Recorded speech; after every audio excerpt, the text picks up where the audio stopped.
Welcome to Rooster Radio, a broadcast dedicated to supporting and promoting local artists in the Gaston County and surrounding areas.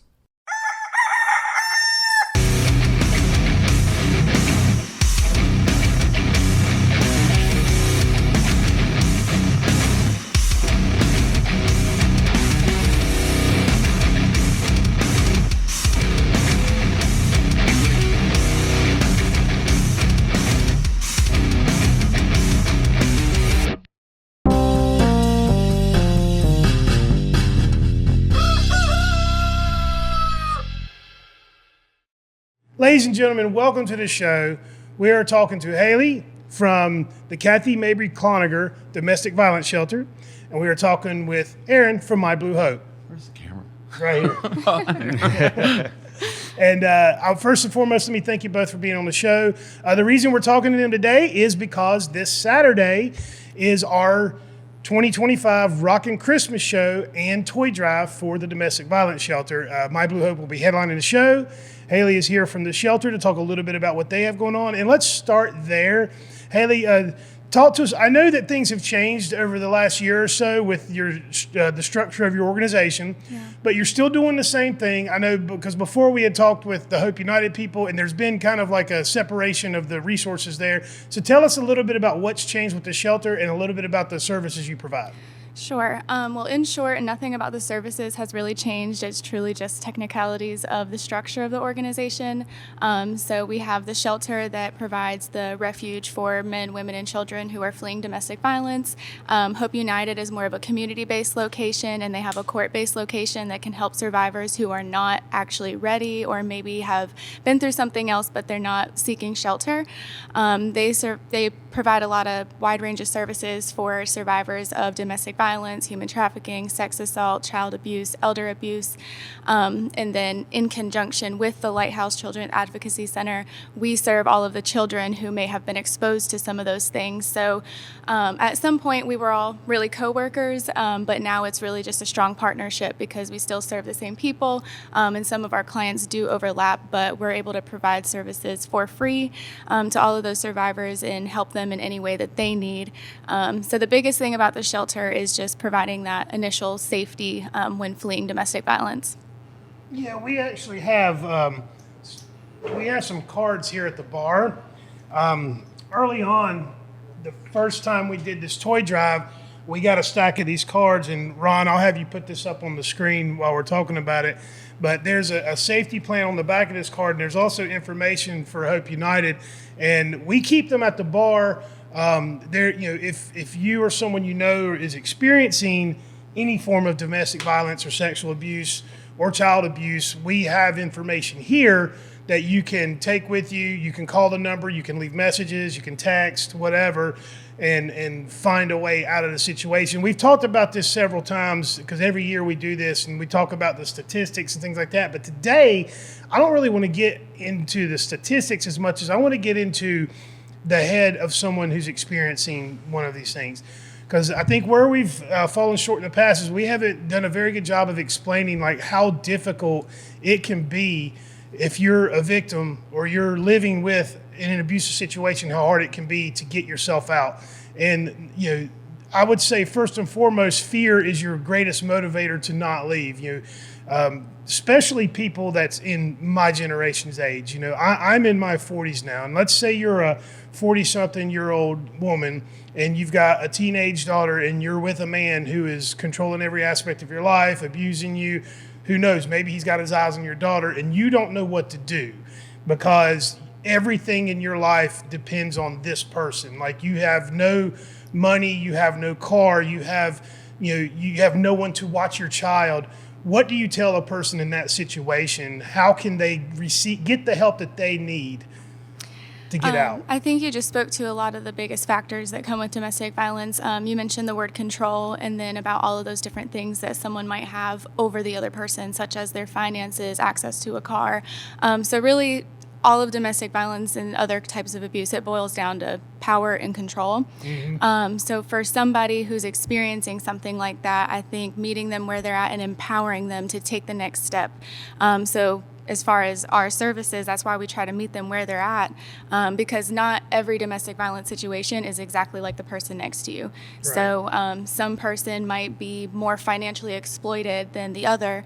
They might still have access to transportation, but maybe that person is texting them constantly or controlling who they talk to. So just really figuring out what that individual needs. Are they being isolated? Have they tried to leave before? We know that it takes about an average of 7 times to leave an abuser before they're actually able to flee and be safe and stay away from the circumstances. So just really tailoring everything to that individual and empowering them to make that next move and whatever it means to be safe for their family, especially if they have children. Because at the end of the day, if you find yourself in that situation, there's all of these services at your disposal and resources and tools, but you still have to decide to use them. Mm-hmm. And what I have seen, just on an anecdotal level, I know of people who have been or are in situations like that, and they refuse to leave because there's this fear of starting over. Like starting your life over as an adult is terrifying. Daunting. Mm-hmm. Yes, it's super incredibly haunting. scary. Yeah. How do you explain to somebody that it's not so much a failure as it is an opportunity? Like you have to find your way to that mindset of this isn't a failure, this is an opportunity. I made these mistakes. I found myself in this situation. This is what I have to go through to get out. Like, is there language that you guys use to help like people see the other side of that? We try. So, just reframing some of those thoughts and addressing some of their fears, really helping somebody make an empowered decision, because at the end of the day, you could be aware of all of the resources, you can know what's available to you in your community, but you might not know what happens next. So that's where advocates really come in handy, where they're able to explain the process. What's going to happen if you take out criminal charges? What's going to happen if you flee and go to the shelter? What's going to happen if you relocate and find new family or your family to stay with? So just really helping them walk through what are the possible options, because we all know that every choice doesn't just lead to one outcome. So, right. Just explaining what are those possibilities, where could you potentially end up, and again, just empowering them to make that choice for themselves. At the end of the day, someone who's not ready to leave isn't going to leave. So I think the biggest thing is just supporting that person in whatever their decision is, because they know their situation probably better than someone on the outside, and they know it's safe for them.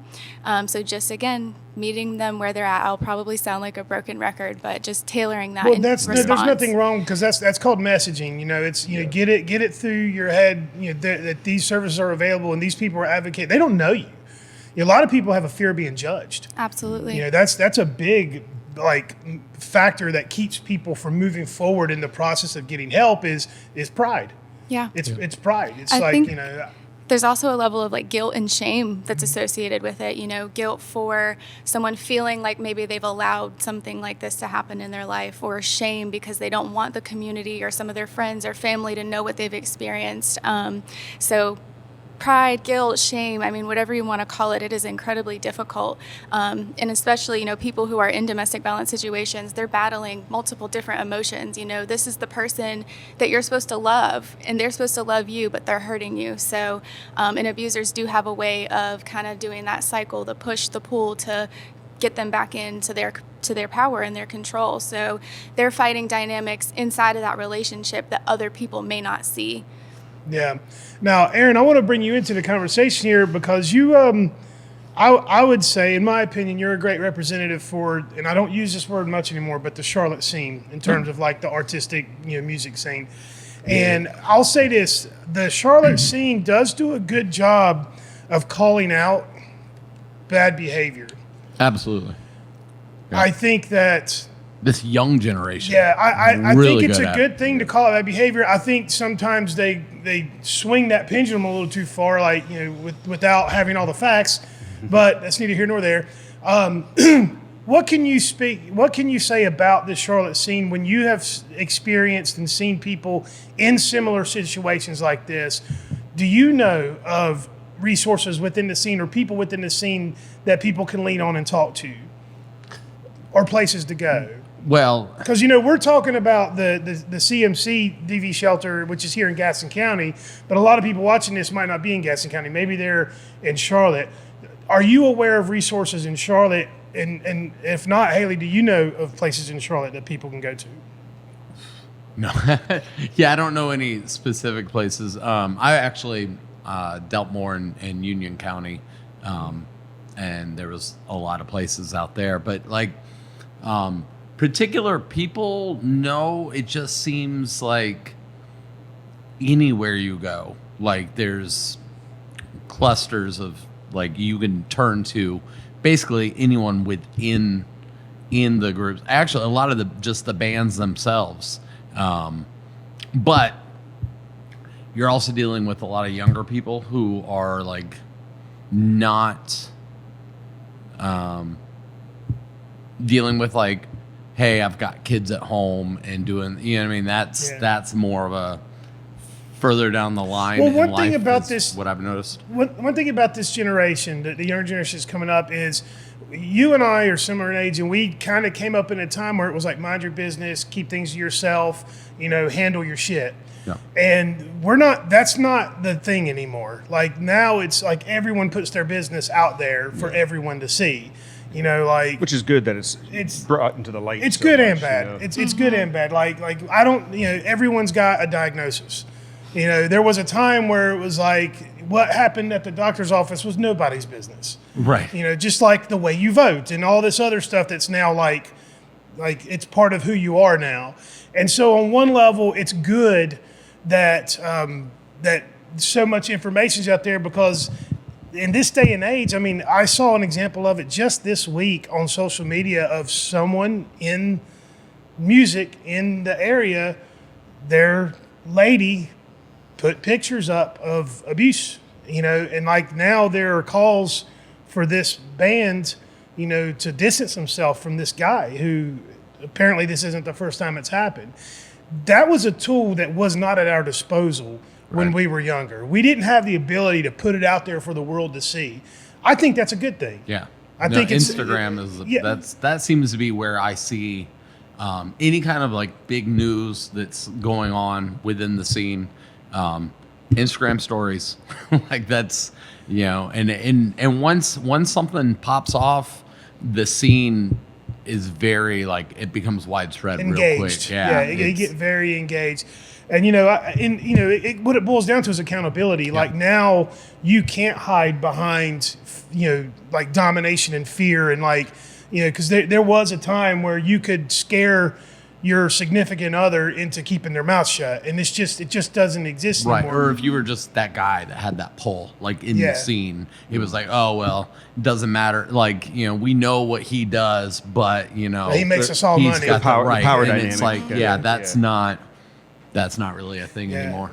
Yeah, which again, I'll say it again. I think it's a good thing. I think it's a good thing that we have these tools at our disposal, but it circles back to the shame, right? Yeah. So like this woman who made this had to put herself and her business out there for the world to see, and you say what you want about it, now people are aware, and it also, for the abuser. Now you have to face that. Like you no longer get to hide behind the closed doors of your home. Now you have to deal with what happened. And I want to talk a little bit about that. So there's these resources that are available to a victim of abuse or someone who's I hate using the word victim because it comes with these negative. It's survivor. That's a much better word for it because it does insinuate that you had no control over the situation, right?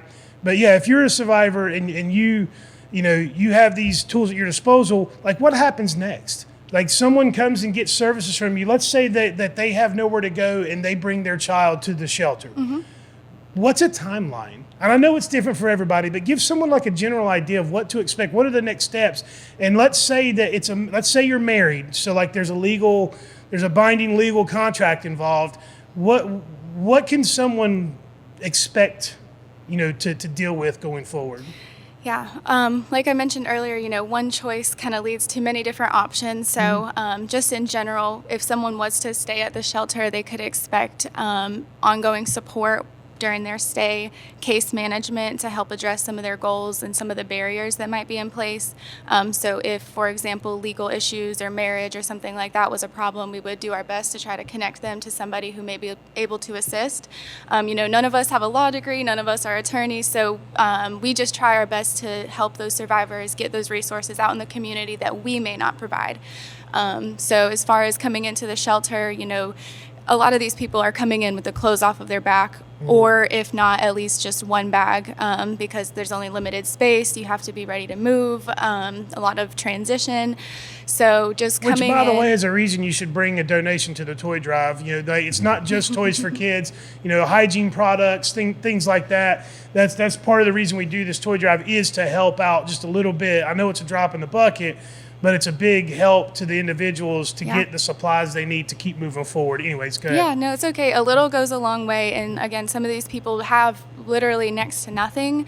But the other thing is, some of these people do have success in their life. Some of these people do have money, but just maybe somewhere they don't have anywhere to go, or they're so scared that they do seek shelter so that they can find safe relocation. There's a whole slew of ways that someone can experience domestic violence. Just to take it there, if somebody had family in another state, we would do our best to relocate them, get them to safety and whatever it is that they need.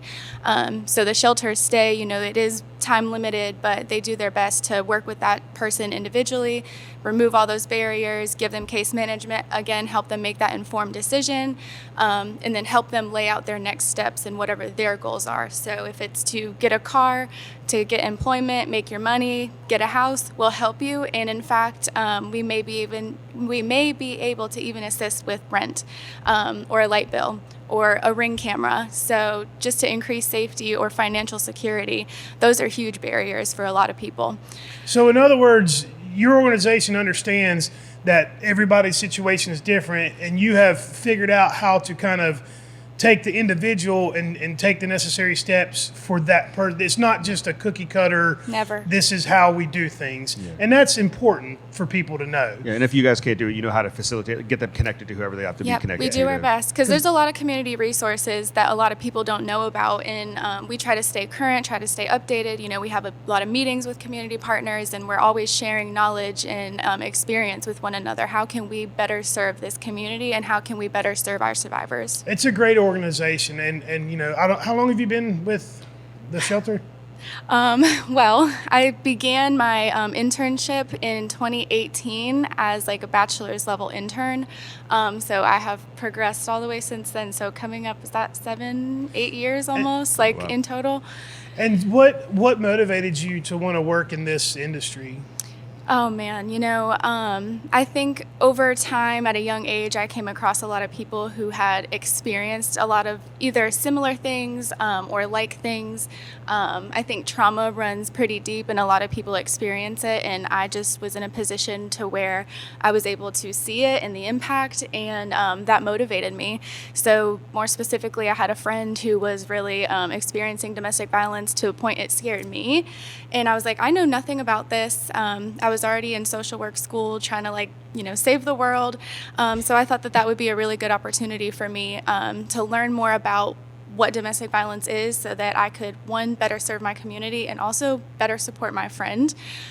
So just fun fact, I was living in Pennsylvania and came all the way down to Gaston County, North Carolina, because I found that shelter, just in a quick Google search. Wow. So I feel like it was really meant to be, and I was able to succeed all the way through, and now I am a master's level person working for the whole community and doing stuff like this. So it's just really a blessing. I think it's important to point out that Gaston County kind of has it better than most. Yes. All due to the hard work of Cathy Mabry Clonniger, who now is one of our, one of the board members. Yeah. Yeah. But she spent a 40-year career advocating for domestic violence survivors, and that's why the shelter's named after her. She is responsible for finding ways to work with the local law enforcement departments and implementing programs that have gotten us to this point where you have such a wide range of resources. That didn't just happen overnight. That happened over 40 years of experience and learning and dealing with this like right on the ground level. And, you know, they've done a really, really good job of taking a lot of the liability off of the cops in the situation, because the cops are now work in conjunction with your organization. So we actually do have it better than most in Gaston County, which I don't know if that's what that says about us, but what I think it says is that you've got a very passionate woman who dedicated her life to advocating for victims. And if you're experiencing this type of abuse, it's almost an insult to not take advantage of these resources, because they just don't exist for a lot of other people. Yeah. So thank you for the work that you do. Absolutely. One other thing that I would just want to add to that is just the landscape that has been created for the survivors has changed the way our survivors have had access to resources. And I think you said that very nicely, but just knowing that the people who've had to come before our survivors that are here today really helped shape it, and being survivor-centered has allowed us to expand our services by listening to them and hearing what they need and being able to do just that. So I think that's also really amazing about our organization. Right on. Right on. So that's why you should come to the show this Saturday and bring a new unwrapped gift. Like I said, it could be a toy. There's teenagers in the shelter. There's, you know, they said really heavy on like hygiene. Any other suggestions for gifts? Anything specific that you know is very useful? Yeah, I know right now pajamas is a big ask with the winter months and just being cozy. So that's a big one. House shoes, slippers, robes, that kind of stuff. Okay. Just things to be comfortable, to be able to relax. Hygiene's definitely a big one. And then maybe something just to enjoy, like an experience. Tickets somewhere, I don't know. That'd be kind of fun. But tickets, maybe some games, like some yes, handheld games or something? Yeah, ways for people to be able to connect and find that spark again, because some of these people, especially, you know, after fleeing your home and staying in a shelter, you need rest and relaxation and connection, you know, so those would be my suggestions. Right on. And so you can bring those here to the Rooster all week long. If we're open, you know, you can bring it. We've got a little area over there for toy donations, and we're going to wrap it up Saturday at the show, which brings me to Aaron. Let's talk about the show, man. I'm excited. We've switched gears this year. We normally do like, you know, kind of hard rock, you know, what I would call dad rock shows. We're still doing hard rock. Well, I would say this show's a little bit more in the indie pop kind of area. Yeah. And okay. so let's talk a little bit about the lineup and how excited you are to play this show. Oh, it's gonna be great. Of course, you know, we got Zach, aka Ennie Arden, doing his thing. I was actually really, really excited to be able to get Secret Idol on. I don't think they've ever played in Gastonia, but they are from, And they're from here? Gastonia. Like they're like I found out they were from Belmont, and that was like, I don't know, like 3 or 4 months ago. I'd been listening to them, and I was like, wait, they're right here. Like how have we not connected or played? And I don't know that I've seen. I know they play Charlotte, but I haven't. It's like most of the shows that I've seen their flyers for seem to be like away from town. So I was really excited to be able to get them in, and it seems like they're real happy about being able to finally do a hometown show. So I think they were a great addition. As far as Darling Machines, that was your. That was me. Yeah. That was you. I don't. Yeah. I've liked what I've checked out, but I don't know them. Yeah. So Darling Machine's a band from Atlanta, Georgia. They played here once before. We didn't have a great turnout for it, but they were so impressive. It was very important to me to get them back.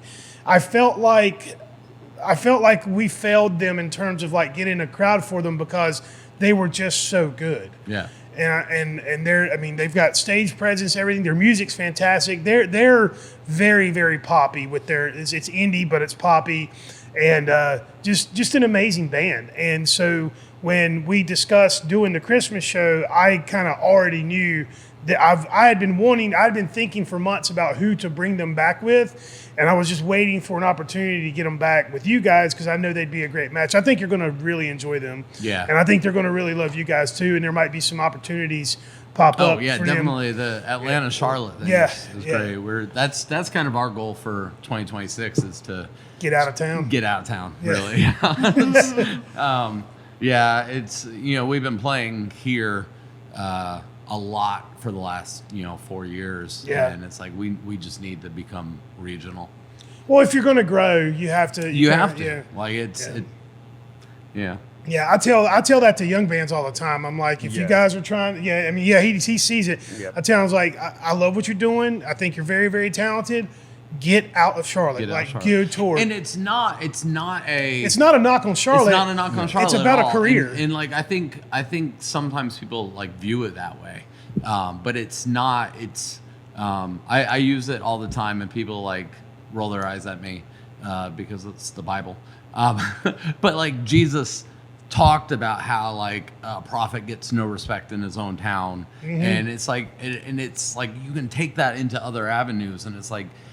People learn who you are in your town, and then they just know that like, hey, they're here, Well, you get And taken then- for granted. right? And then it's like, so then when you start going elsewhere, then those people are like, oh wait, they're coming from here to and then eventually you get to the point where you do that enough that it comes back around, and then like look at Dollar Signs who they're doing their.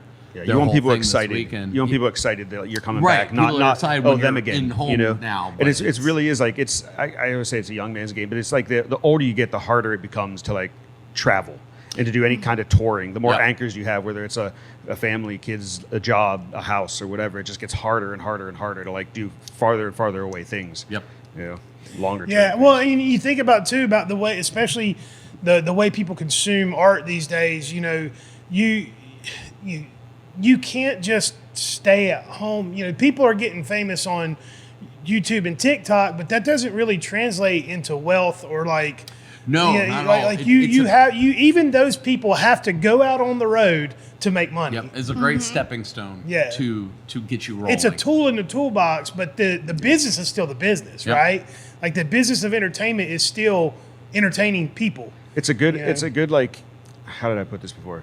Like, you don't have to be discovered anymore. If you work hard enough, you put yourself in front of people. With Right. all these with social medias and stuff like Yeah, that. you can still build a following. Yeah, Yeah, exactly. you don't have to be discovered by anybody, but you can build your own following, and you can make a nice, life.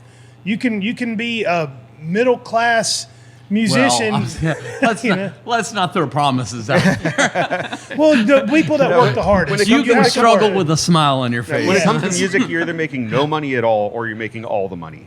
Like there's very little in between. Yeah. Well, it goes back to what I tell people all the time is like you have to decide what you're doing this for. Are you doing this Correct. because you want to be famous? Right. Are you doing this because you like the glory of being in front of you, or do you just love music? And if you love music, you can do it your whole life, Right. and no You'll one ever keep knows your doing that. name and still be successful because you did it, and people appreciate what you did and they consume your And product. it seems to be, we were talking earlier about how like the scene kind of there's like this like 4 or 5 year rotation Yeah. where like the people that are at the shows start kind of like aging out. And it's like they'd still be welcome. It's just anchors. Life happens. And it makes it harder to go to shows, and so younger people start replacing them. And the bands are the same way. And you have a lot of bands that it's like they went into it going, "Oh, we're going to be huge," and then after like 5 years, they're like, "What are we doing this for?" And then they stop.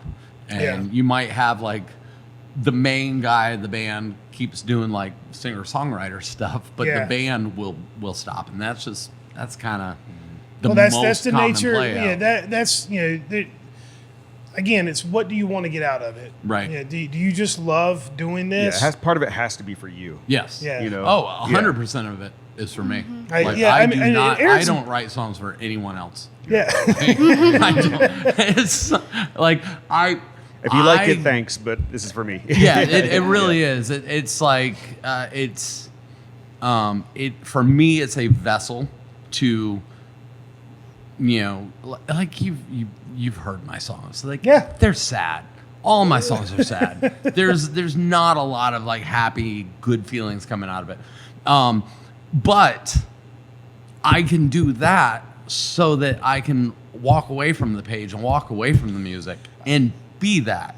Which is why it's like, you know, on stage, like we're like bantering and joking around in between songs. And then it's like, all right, Well, now 3 minutes of sad. And then we're like happy and joking again. And it's, but that is like, I do that because like it helps me.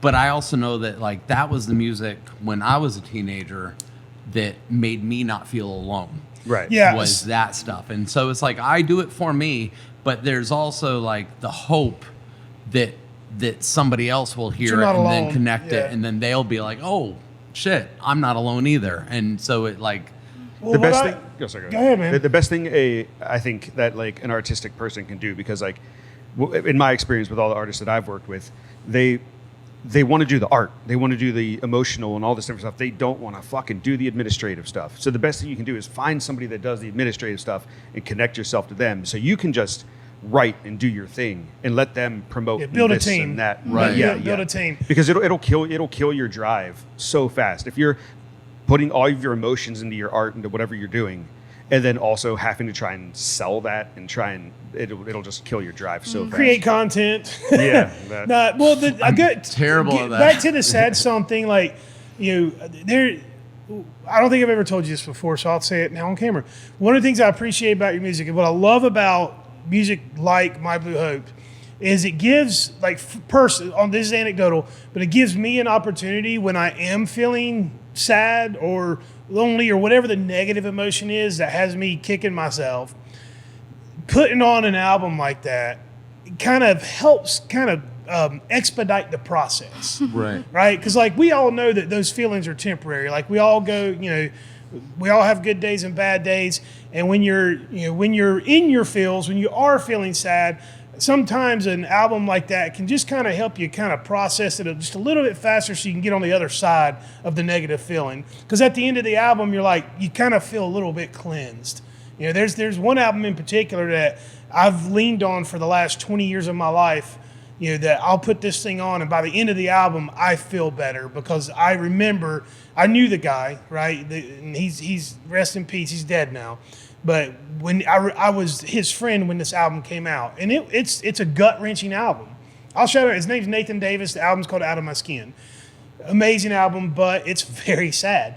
And to this day, it still works. It can kind of feel like a cleansing of the negative emotion.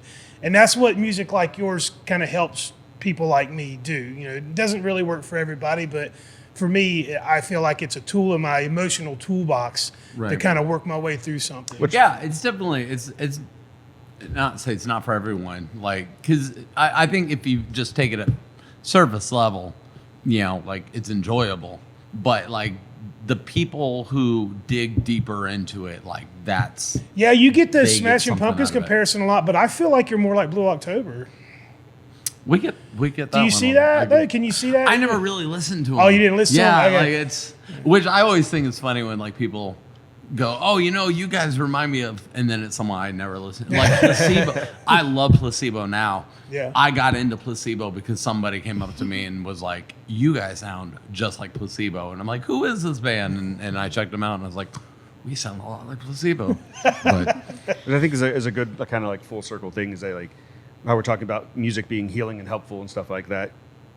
Connecting with this with people that need a lot of healing and I'm help. sitting and- here thinking about it this whole time about the importance of one self-care, having an outlet, being able Yeah. to connect with other people, like-minded people who've been through similar situations, whether it be domestic violence or some other, you know, crappy circumstance that somebody has been through. So I think that's amazing that as artists, you're able to collaborate and build that community here in Gastonia too. And it sounds like you have more of an audience out in Charlotte or somewhere beyond. So I think that's great too. I did want to circle back because you asked me about that earlier, and now that I'm thinking about it, the one resource I do know for domestic violence in the Charlotte area was at least previously called Safe Alliance. I believe that is It's still called what now? Safe Alliance. Safe Alliance. I do believe that is still a resource. They Okay. have shelter and case management and that kind of thing. So, but the other piece of that is that for the shelter, they're able to connect people. So if somebody calls from Union County, you just mentioned Union earlier, and they call Gaston, we're able to connect them and help them, seek resources wherever it's at, because there are a lot of resources in each community, kind of like you mentioned earlier. So if you're looking for it, it's likely there. But if you need help to connect, we got you. And it sounds like you guys do that for artists, and that is Yeah. just amazing. Yeah, I mean, it goes back to the reason why the Rooster exists. The reason why I keep popping up on your reels is because I want to build community, and I want people to have positive experiences. The noise. There's so much noise out there. And so much nonsense out there. The way to, a lot of people complain about the state of affairs today, right? How do you fix that? You fix it with this. Just more complaining. Conversation. Doesn't more complaining Just keep doing what we're doing. Just keep you screaming. You fix it by having conversations, having difficult conversations. Mm-hmm. There's a lot of times on this show we touch on some real serious shit, man, like stuff, and I always try to keep the conversation surface level because number one, I'm not an expert and I don't want to pretend to be. All right, I don't want that heat. Number two, I don't want it to get too personal. I want you to know that we are here, that these resources exist, that this community exists, and if you want to get deep into it, come here and do that. That's not what this show is for. This show is to make you want to come to the show. That's why we do the podcast. We want you to come and have a good time. We want you to know that we're here, and you have a community here that's going to be standing here with open arms, ready to welcome you into it. You just have to take that step, just like a domestic violence survivor. At the end of the day, you have to make the decision to get the help. No one can make that decision for you. Same thing goes for being part of this community. Yep. And once you become a part of the community, you find out you got more friends than you thought you did. Mm-hmm. You have more resources than you thought you did. There's people in this community that are experts at something that you might need, or maybe you can help somebody out and it'll make you feel better about what you do. We're here when you're ready. It's never as hopeless as it seems. Or what you tell yourself. Yeah. I think that speaks to the power of isolation, especially in domestic violence situations. So, if one of the goals is to cut you off from access to resources and people who have like-minded ideas or ways to support you, that's going to keep them in that situation for longer. So you guys are doing a lot just by connecting people to the community, providing our cards at the bar or in the bathroom. I've seen it several other places where you can go in the bathroom, get an Uber home if the guy you're with is creeping you out. That's amazing. So just knowing that there are places for refuge in our community that aren't the domestic violence shelter as well, that's also empowering. Right. Kudos to you guys. Right. Well, thank you for all the work you do. Like, for real. It means, so we keep doing this toy drive every year because it's important. And we do this podcast every year to keep reminding people that these resources are available. Because like I said, I still know people that are dealing with a situation like this, and it breaks my heart. But you can't force someone to get help. You have to just decide for yourself. And if you're watching this and I'm describing you, and you're fighting tears right now, that's your sign to pick up the phone and call, Hope United, or call the Cathy Mabry Clonniger Domestic Violence Shelter. That's a mouthful. Y'all got to come up with an acronym or something. Yeah, Cathy Mabry Clonniger Center. It is a mouthful, but it's okay. Hope United. By the way, the number is 704-852-6000. That is a 24/7 crisis line. So after hours, if you were to even just call the regular Hope United number, it rolls over to the shelter. So they're able to take calls, all nights, weekends, holidays, doesn't matter. And with that being said, and the holidays coming up, just thinking about the amount of people who are going to be spending that time in shelter, away from their families, it's incredibly devastating. But knowing that we have a community that supports them. And by the way, I've came to one of the toy drives before, and your people, they show out. And they have brought so many wonderful gifts to the people that we've served. And I've seen it for myself at least a couple times. So I just want to thank you for that and giving us the platform to share our message, and for you to be able to engage with the community and bring that gift to the people of the shelter, or who are, maybe not ready and they're seeking services through Hope United. Either way, we're able to serve them, and it goes far and wide. Right on. Yeah, we're gonna keep trying as long as we can. We want to help people. That's what we're here for. And thank you again for being on here. Aaron, you got anything you want to put out there before we wrap up? Just please bring a toy. Yeah. I mean, seriously, because Even if you don't come to the show, drop a toy off here at the definitely. Rooster. And on the flyer, there's the QR code to go to the Amazon. Yeah, there's an Amazon wish list. Yeah. But yeah, on top of like, with the parent of the child, the children themselves are dealing with all sorts of uncertainty. Yeah. They have no idea what's They going don't know on what's half the going time, on, and it's like, with as much as going on right now in the world, like if we can just, if nothing else, just make a kid feel a little more normal just in that moment. Yeah. You know what I mean? Like it's Remember, you're setting the baseline for the rest of their life. right. I think people are really quick to forget that when you're raising kids. I've tried my best to be a great dad, and even to this day, I'm always looking for, just the way my mind works. I'm always kicking myself for like failures, but you always have to go back to like you're setting an example.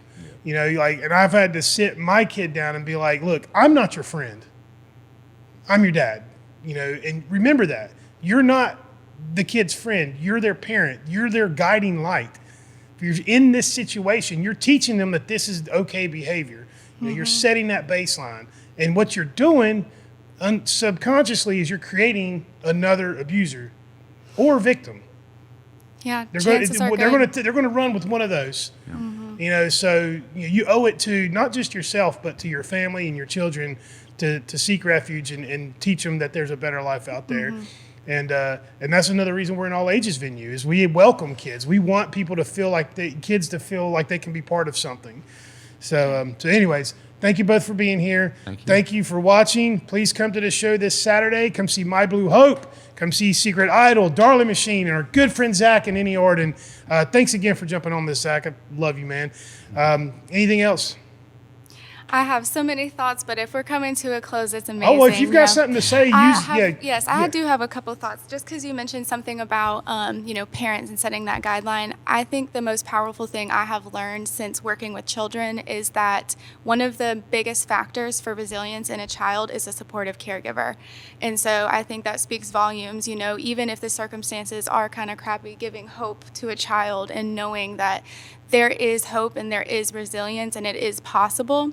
And then again, just connecting people to the resources that they need. I had another thought on that. I think it escaped me now, but at the end of the day, survivors, they are resilient. The children are watching. And unfortunately, domestic violence instances are occurring younger and younger and younger. Yeah. And teens experience dating violence too. So, just being aware of the signs, knowing that children are also experiencing this, whether or not they're their own victim in their childhood relationship, or if they're watching their parents or their mom and a boyfriend or dad and a new girlfriend, if whatever it is, they are being impacted. And whether or not they're physically present, knowing that they can hear what's happening, they can see what's happening. Children, they co-regulate. So you can feel that tension in a room, especially, if there was just a big fight, emotions are high. So all the way around, children are being impacted. So just speaking to survivor resilience and supporting the community, I just remembered my thought. I remembered. I'm so glad. So building trust within the community for those kids is also important because I think, you kind of said it, there's a lot of stuff going on in the world and with, politics or organizations and people canceling things and whatnot. But just being able to build trust with an organization and know that they're there to help you and they're there to remove barriers. And by providing a toy, you can help a child understand that they don't have to keep it to themselves, And so speaking up, speaking out, and holding offenders accountable. That's it. Yeah. That was all I had. Yeah, no, I mean, it goes back to what we were saying earlier about like having the tool of social media to call people out and stuff. It is a good thing. Accountability is important. Like the lack of accountability is the root of a lot of our problems right now. Yep. And that's a whole nother discussion. So thanks again for doing this, guys. Camera's off thing. Yeah. Thank you all for watching. Much. Please be here this Saturday, the 20th, for our Christmas party. Wear your ugly Christmas sweater. Bring a toy. We're going to have a good time. The music's going to be awesome. I can guarantee you that. Thanks again, guys. Peace and love.